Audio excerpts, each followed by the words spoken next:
പക്ഷെ അത് പാലക്കാടിൻ്റെ MLA ഇപ്പോൾ അടൂരിലെ വീട്ടിലാണ്. വീട്ടിൽ നിന്ന് എപ്പോൾ അദ്ദേഹത്തിന് പുറത്തിറങ്ങാൻ പറ്റും എന്ന് അറിയില്ല. പാലക്കാട് നിരവധി ഔദ്യോഗിക പരിപാടികളൊക്കെ ഉണ്ട്. പാലക്കാടുകാർ ഇനി പാലക്കാട്ടേക്ക് പ്രവേശിക്കാൻ അനുവദിക്കുമോ രാഹുൽ മാങ്കൂട്ടത്തിലിനെ?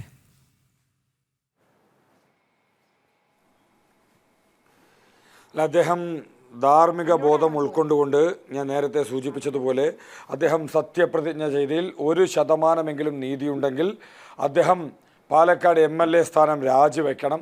പാലക്കാടൻ ജനത അദ്ദേഹത്തിനോടുള്ള എതിർപ്പുകൾ പ്രകടിപ്പിക്കുവാൻ തുടങ്ങി.